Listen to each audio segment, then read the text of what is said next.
भक्ताभीष्टवराभयप्रदकरम्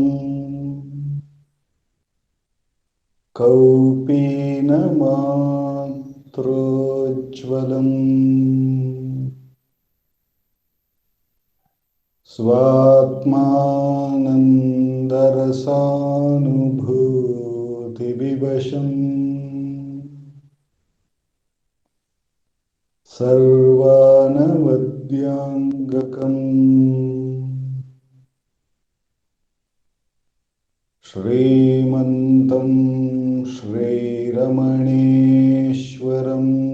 गुरुवरम् योगासनाध्यासितं ध्यायेत् श्रीरमणेश्वरम्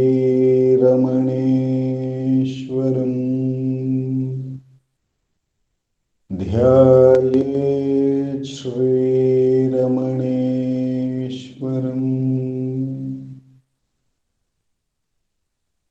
हृदयकुहरमध्ये केवलं ब्रह्ममात्रम् यहमहमिति साक्षातात्मरूपेण भाति हृदि विषमनसा चिन्वतामच्युताव पवनचलनरोधा आत्मनिष्ठो भवत्वम्। Namo Ramana. We commence today's evening Atma Vichara by listening to Bhagavan's Upadesham. We have been reading from the book Self-Enquiry 1900 to 1950, Bhagavan Ramana Answers, a compilation of Master's answers on the subject of Atma Vichara by our founder president, Sri A.R. Natarajan ji. Last few weeks, we have been looking at a series of wonderful questions on the subject of enquiry and meditation and other sadhanas. So Bhagavan in last week very much clarified that meditation consists of thinking of some object. It may be the highest, such as oneself is Brahman, that is existence, consciousness, place. Whereas Atma Vichara is actually retaining the mind in the self.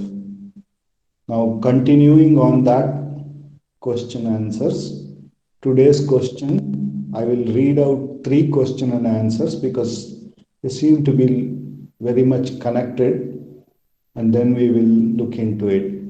Devotee. Then you mean the self is God? When Bhagavan has answered that the mind, retaining the mind is this in the self is what enquiry does, the question is, then you mean the self is God? Bhagavan says, you see the difficulty? The vichara to know thyself is different in method from the meditation Shivoham or Soham, Lord Shiva I am or He I am. I rather lay stress upon self-knowledge, for you are first concerned with yourself before you proceed to know the world and its Lord. The Soham meditation or I am Brahman meditation is more or less a mental thought, but the quest for the self I speak of is a direct method, indeed superior to the other meditation. For the moment you get into a movement of quest for the self and go deeper and deeper, The real self is waiting there to take you in, and then whatever is done by something else, and you have no hand in it.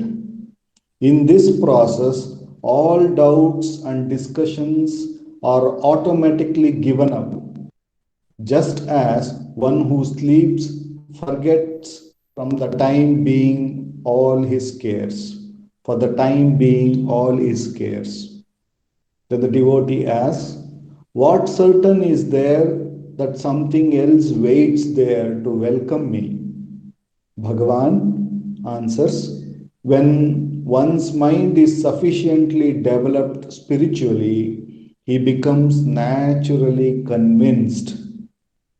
Then the devotee asks, how is this development possible? Bhagavan says, various answers are given, but whatever the previous development, vichara quickens the development. So we looked at these three beautifully connected question and answers. I read them once more. The devotee says, then you mean the self is God? Bhagavan says, you see the difficulty? The vichara to know thyself is different in method from the meditation Shivoham or Soham, Lord Shiva I am or He I am. I rather lay stress upon self knowledge, for you are first concerned with yourself before you proceed to know the world and its Lord. The Soham meditation or I am Brahman meditation is more or less a mental thought.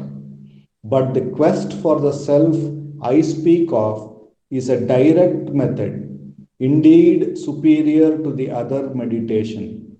For the moment you get into a movement of quest for the self and go deeper and deeper, the real self is waiting there to take you in, and then whatever is done by something else, and you have no hand in it. In this process, all doubts and discussions are automatically given up, just as one who sleeps forgets the time being all his cares. Then the devotee asks, what certainty is there that something else waits there to welcome me? Bhagavan says, when one's mind is sufficiently developed spiritually, he becomes naturally convinced. Then the devotee puts the final question, how is this development possible? Then Bhagavan says, various answers are given, but whatever the previous development, vichara quickens the development. In this series of question and answer, Bhagavan is emphasizing how much it is important to have the knowledge of the self, whereas everything else is just a mental idea and a concept. When I talk about God, it is only an idea, only a concept. When I talk about world, it is also so because it is only available in the waking state and my dream world is a different one. So Bhagavan is emphasizing that for whom all of this appear and disappear, including the concepts and everything. Who is that?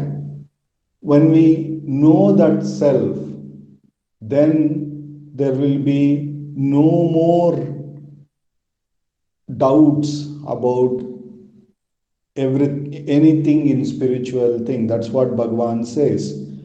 Once one goes deeper and deeper and realizes the self, then Bhagavan says, then the self takes over and it will do the rest of the things.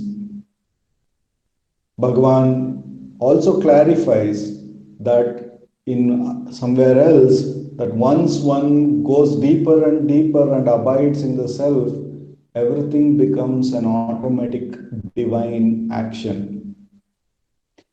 So, Bhagavan is saying that whatever may be our previous sadhana, vichara will quicken it. Because all the other sadhana might have been done holding on to the identity, holding on to the mind and intellect. But vichara will quicken it by emphasizing that to whom is this? By emphasizing that to whom and recognizing it is for me, and thereupon who am I, it takes us directly to the self. And Bhagavan says here why self knowledge is more important than the world or the God, because one is more concerned about oneself. We have to accept this. If at all I want to know God, it is me who wants to know the God. If at all I want to know everything about the world, it is me who wants to know the world. So, recognizing that it is me that I am more concerned about is accepting the truth. And once we accept the truth, we better go in that direction and take it to knowing who that one who wants to know God, who is that one who wants to know the world. So, by proceeding that way, taking the vichara, hitting the nail on the head, we can go deeper and deeper. And then, as Bhagavan says, there will come a recognition that in this still water, this entity which wants to know or which doubts is just creating a ripple which is unnecessary. There is always the stillness, and that is one's own self. And any doubt, anything to know, anything to do is only going to create a ripple. And then again, to make that, we need to inquire and go back to that very self. So, therefore, a deeper recognition comes, as Bhagavan says, when mind sufficiently develops, it gets naturally convinced, says Bhagavan, that Summa is all that one needs to do, so that the real self, which is our own real nature, spontaneously does whatever it has to do. In fact, there comes a recognition everything is spontaneously, naturally happening. Whether the mind is moving, the intellect is working, the world is functioning, everything is happening automatically by the divine grace. There is no role.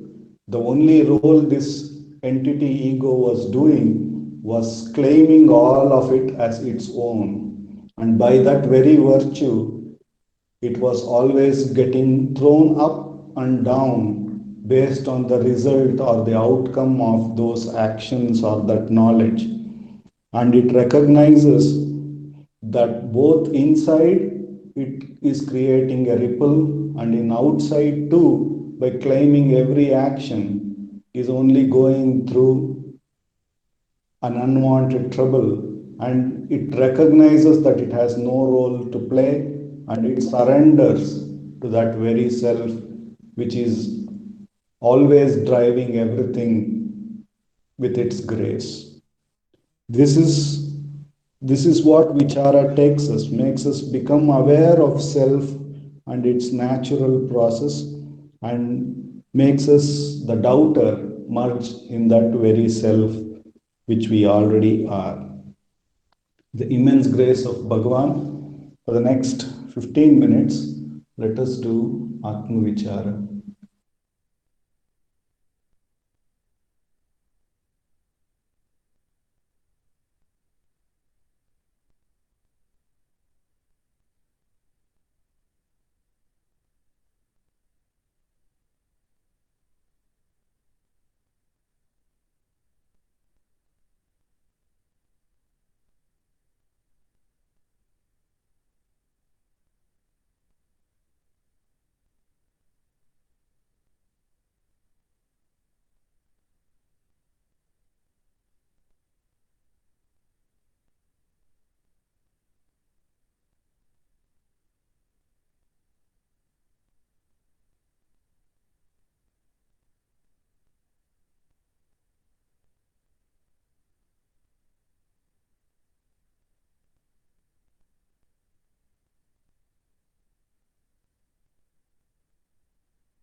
Thank you. Over to Akka. Namo Ramana. Prostrations to Ramana, who shines as the self in all beings.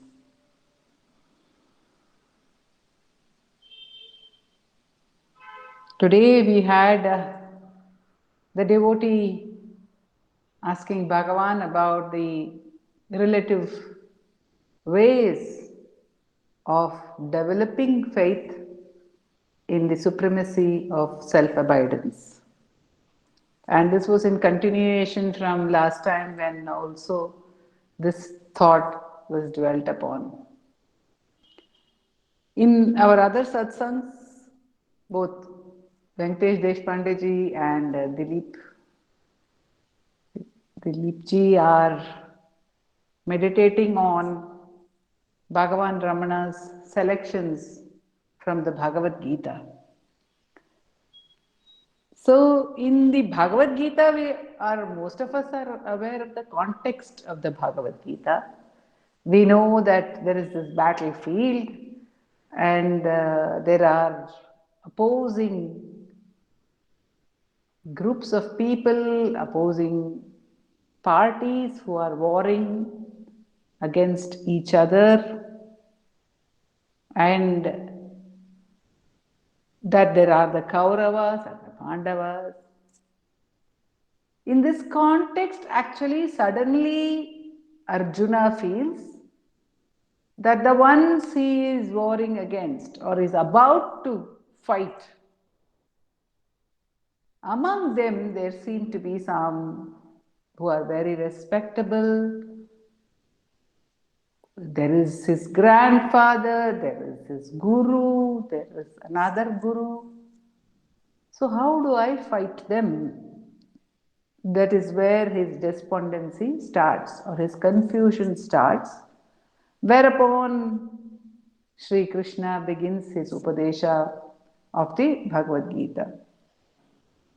So, if we look at our own lives, so we are at war, not with somebody or something outside of ourselves, but within ourselves there is this war, constant battle which is going on between our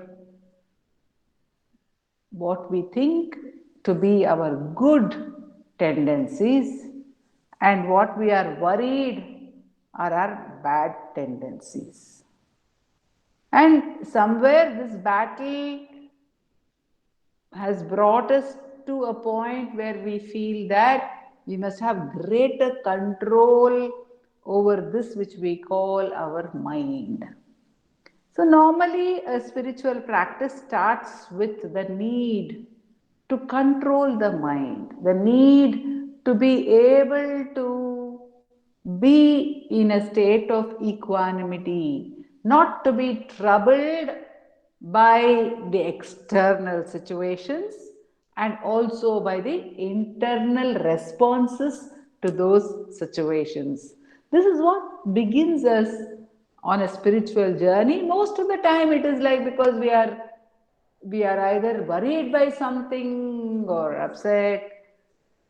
The other way in which we could come into this spiritual journey is by the sheer spirit of inquiry, where we want to know the need for the fullness of knowledge.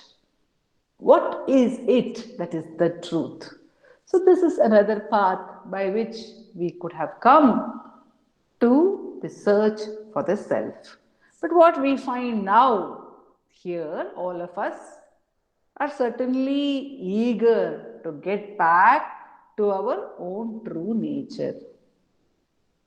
All of us are convinced that self abidance is the answer to our problems and our questions. So, what is it that is obstructing the self abidance? What is it that is preventing us from abiding in the self? This is a question which obviously every one of us encounters. And we are told by Bhagavan as we are told by by our scriptures and other sages as well, that the self is our true nature. So something which our true nature should not be difficult to experience or abide as. Nonetheless, we have this difficulty. So why this contradiction? Why this? Where is the gap? So we find that the gap lies, or the gap is created by an illusory sense of our own self. Because we have taken ourselves to be someone, we are not able to experience the truth of our own nature. We believe we are someone, A, B, C, D. And that A is not the truth of our own nature, or that B is not the truth of our own nature. But we are convinced that we are this person. Now, the process therefore has to be undertaken to negate or to dissolve the wrong conditioning that we have got into with reference to our own nature. So we have decided that we are a certain entity. Say I am Sharada. The fact that I think I am Sharada automatically implies that I do not know who I really am. If I am not Sharada and I am continuously thinking I am Sharada, how will I know who I really am? I will not know. So, this is the core of the problem. Now, how should we address it? We have to address it by recognizing that the one I take myself to be is not the truth. How will I know it is not the truth? How do we come to know? The very famous example is there, the snake and the rope, is that we think or we take the rope to be a snake. And then all the ramifications happen after that. How will we recognize that it is not a snake but a rope?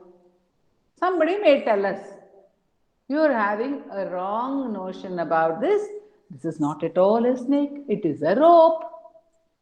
But even if somebody tells us, if we are totally convinced that it is a snake, what will we say? No, no, no, no, no, I've seen it. I know it's a snake. I could see the way it was raising its hood. Ropes don't raise their hoods. I could see the way it was hissing. Ropes don't hiss, and so on and so forth. So we have our own understanding where we say, I see a world, I see this world around me, and it's a world, it's a real world because everyone around me also sees the same world. So, how can we say that this world is not true?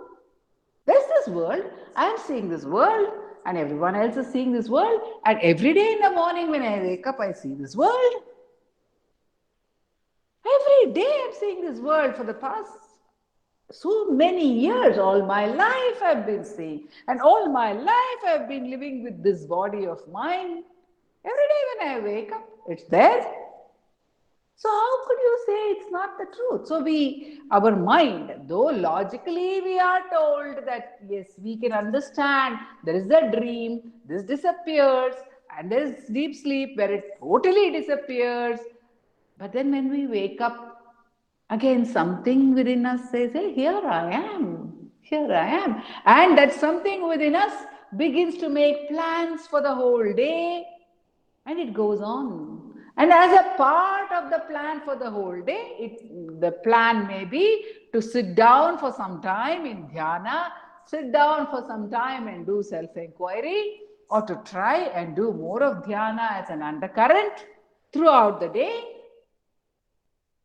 So those of us who are very strongly, very keenly wishing, yearning to abide in the self, we'll try to be connected in some way or the other. We'll try to combat this illusion in some way or the other throughout the day.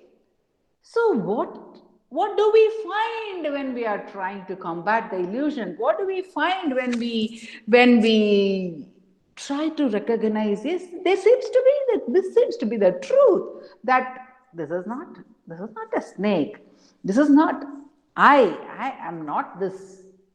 This seems to be the truth because I am disappearing in deep sleep, I'm changing form in my dreams, I'm not the same body. All this seems to be pointing to the truth.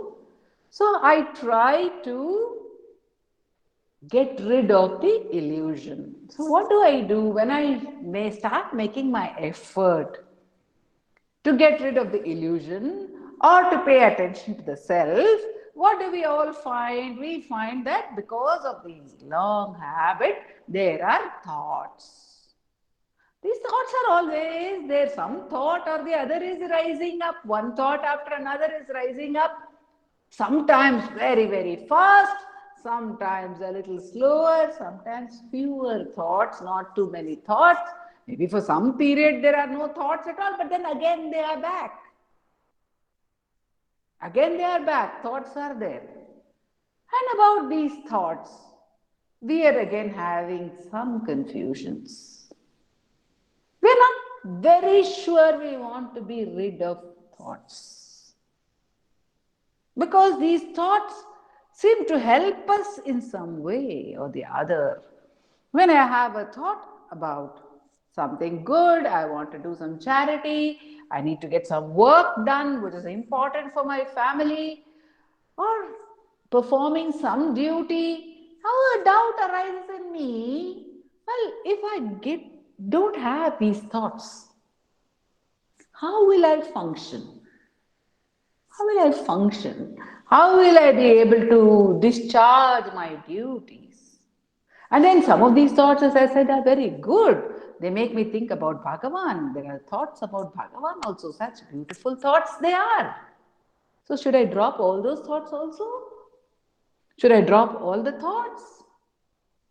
So there is this first level of confusion about the good and the bad. There is a longing to keep one part of the mind, which is the good part of the mind, and to do away with another part of the mind which is disturbing us, which is not good. I don't want to have fear, I don't want to have anger, I don't want to have jealousy, I don't want to have greed. All those are called the Arishad Varga, no? The six enemies in our mind. I want to destroy all those enemies, but I would like to keep all the nice part of the mind, the sweet part of the mind, the love, the wonder, and all that which is good. I would like to keep it, which is what we call the sattva bhava in the mind. It's nice, isn't it? It's so beautiful. I had written a song a few years ago saying, Ramana, I dream of you. Still, you're asking me to wake up, but it's so beautiful. Your world is so beautiful. You are here in this world. You are part of everything. You've given me such beautiful relationships with my parents, my friends, my sisters, my brothers, my children, whomsoever I look upon as children or sisters and brothers and friends and fellow travelers, the fellow satsangis, you are all this. How beautiful is this? You want me to drop all this? That was the question, right? So we are not very sure that we want to drop everything totally. Maybe when we sit down for dhyana, it's all right. For that half an hour or 1 hour, we don't want to have any thoughts at all. But after we wake up, are we sure that we want to be completely rid of this identity? Or we want a better, polished, shining identity? This is one question which, consciously or unconsciously, it is an underlying factor in our practice. But when we say, when Bhagavan tells us that everything is merely a thought, even thought of Bhagavan is a thought, The question, the other question comes up, on that account, should we drop the thought of Bhagavan? Bhagavan says, I am telling you all this is a thought for you to be able to get back to the root of these thoughts, to the thinker. You don't have to drop the thoughts per se, except that the thoughts are clouding your understanding of the thinker, therefore you drop the thoughts. But the problem is not the thoughts, the problem is your identity with being the thinker, with being the experiencer. That is the problem. That is what you have to drop. That is what you have to recognize. You need to drop thoughts as a first step, because if we are with thoughts, obviously we are not going to be able to be paying attention to the thinker. So the dropping of thoughts is in order to be able to recognize who I really am. Otherwise, what happens is that the presence of the thinker is completely hidden.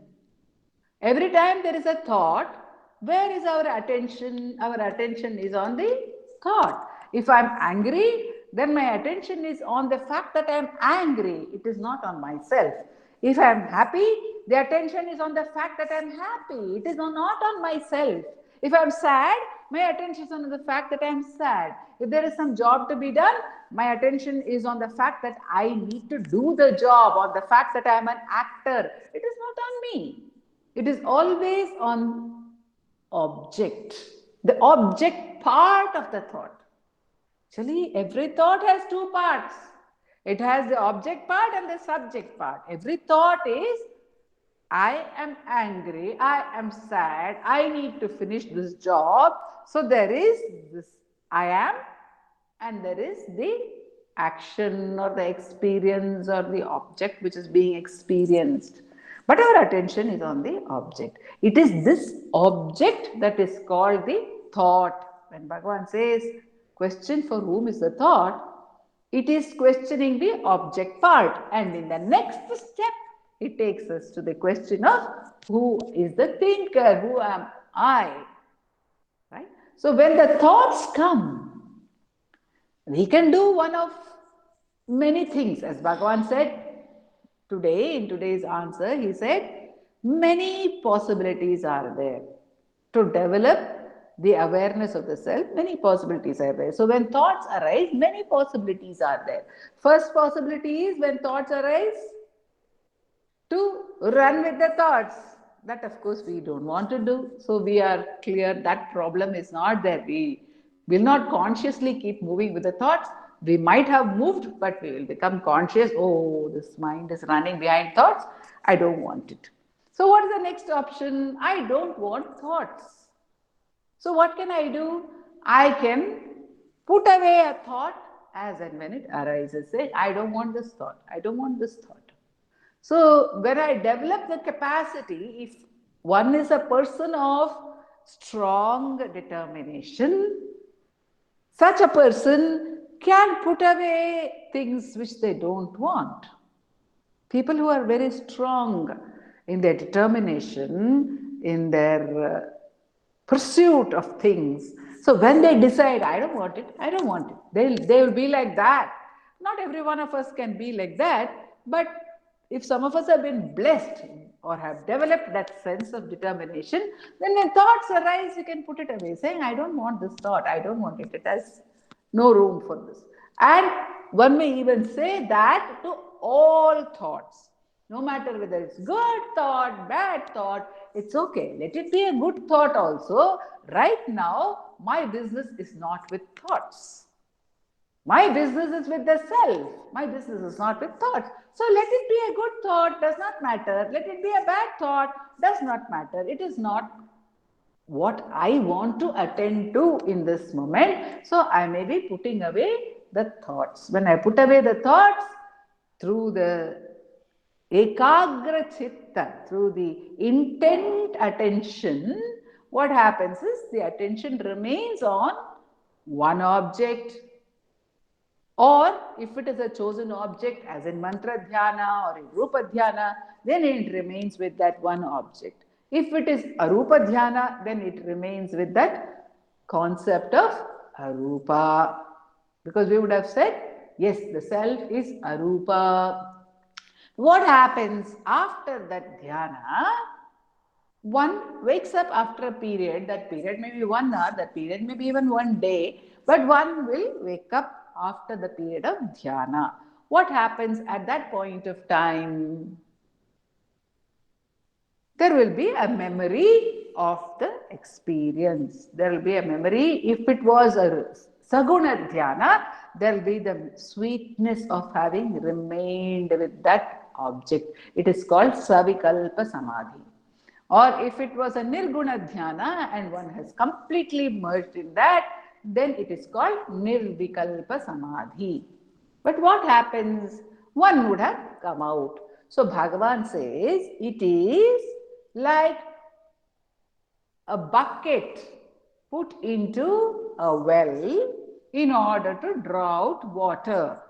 So long as the bucket is inside the well, so long as it has not been drawn out, there is water inside, there is water around it, and the demarcation of the bucket is minimal, it is not there.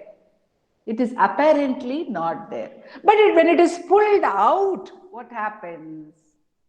Then it is no longer the well of water, it is no longer that much of water, it then again becomes the bucket of water. Once it is drawn out, it becomes the bucket of water. So once one comes out, what happens? One is again in the grip of the thought that I am so and so, that I had my meditation, and in my meditation, I had this experience. So, what happened? I got a different identity about myself, a new identity about myself as a capable and good meditator.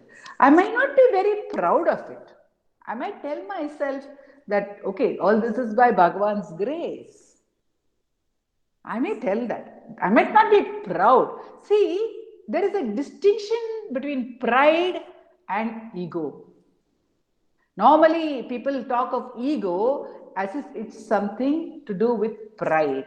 But when Bhagavan talks about the ego, he is talking about identification with a name and form. So, the ego remains. Pride may not be there.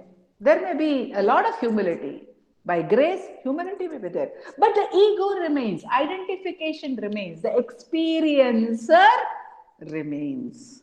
So, what Bhagavan says is, if we pursue a sadhana where there is an object of sadhana, even if the self is the object of sadhana, even if I am trying to pay attention to the self itself, and I am able to, by the grace of the Supreme, pay attention and remain with the self for fairly long periods of time, unless it is sahaja, unless it is nirvasana mauna, unless there is no sense of identification left, unless there is a wiped clean, it is it is nascent and it will continue. It will be slowly wiped out. There's no doubt about it, because every time one dips into the self and one comes out, the recognition, as Bhagavan says, that this is not the truth, that recognition, that mental recognition will become stronger. It will become, the conviction will become stronger. So the need to get back to the self will become stronger. But what is the way that Bhagavan is suggesting? He is not suggesting that we focus or try to focus on the self. He is not suggesting that we try to put away our thoughts. He is not suggesting that we, like some other methods are there where we are watching our thoughts. Even I used to think much earlier in my life that self-inquiry means watching thoughts. But Bhagavan is saying that self-inquiry is not watching thoughts. Because when we watch thoughts also, there is a lot of detachment from the thoughts. Instead of my recognizing or my feeling that I am angry, I will recognize that anger is a thought. But I am different from that anger. I am different from the sorrow. I am different from my excitement. I am different from my pleasures. So I am different and I am not touched by any of these things. That recognition can come when I am watching. But I, who am watching, who am I? That I would not have known. So, at any point of time, that I, that identity will continue to remain. Whereas Bhagavan says, when I ask myself, who am I? What happens? If I have said that my anger is only a thought, then I say, okay, this is not I, this is a thought. My anger is a thought, my sorrow is a thought, and everything is a thought. My devotion is also a thought, my goodness is also a thought. All are thoughts, okay, so they are only my thoughts and they come and go. The best of them come and go, the worst of them also come and go. So they are thoughts, okay, but who am I? Now, so long as I am with the thought, I know what the thought is. Any thought I know, we are able to have the thought, hold the thought with knowledge. We know what that experience is. That's why we have it as a thought. So that gives us a comfort, an identity that I know this, I know I have experienced this, I know I am experiencing this. So we can define it to some extent. We may not be able to define it very clearly. If I may not be able to picturize my anger very clearly, but I know it. I can identify it. I can describe it to a large extent. But when I have turned round and say, who am I? Who is the I who is experiencing this? Who is the I? I have not paid attention to that. So when I try to start paying attention to it, that is when one really turns back, and when one keeps repeatedly turning back, one recognizes that it's also a mere thought. The sense of I is only a thought. And this thought has been taking the support of all the other thoughts. And it has been hiding with the support of all other thoughts, making itself out to be a very important, predominant, underlying, and real thought.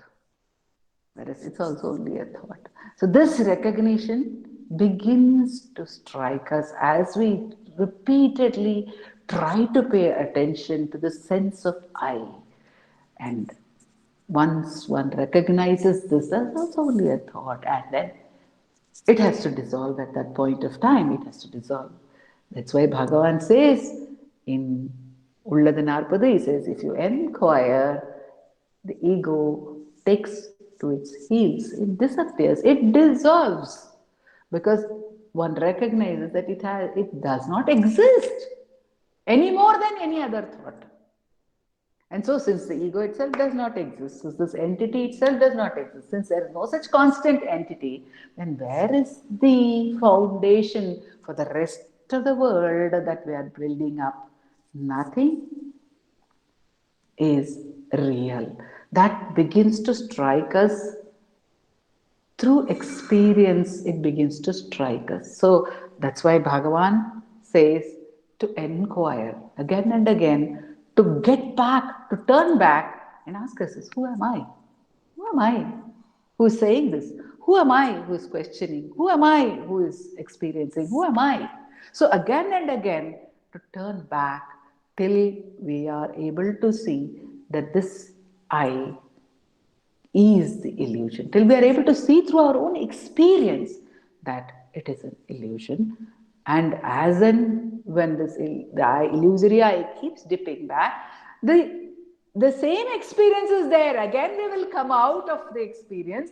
Again, we will remember that we had the Atmanubhava. But what is the difference? The difference is that when the thought strikes, I had Atmanubhava, the question will come, I had Atmanubhava. Who is the I who had Atmanubhava? Who am I who had Atmanubhava? Who am I who wants to have Atmanubhava? So, the identity will be repeatedly being bombarded in the enquiry. That's what Bhagavan is, by His grace, allowing us to do. Om Namo Bhagavate Sri Ramanaya. I request Dilip to conclude Yes, with a prayer. yes, Akka.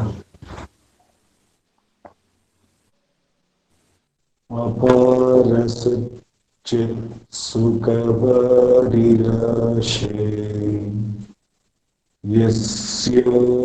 यस्योर्मिमात्रं भुवनं समस्तम् गुहाहितं तं रमणं दबीरम् चिन्ताविहीनं हृदि चिन्तयामि चिन्ताविहीनं हृदि चिन्तयामि Namo Ramana, thank you. Namo Ramana to everyone. Namo Ramana.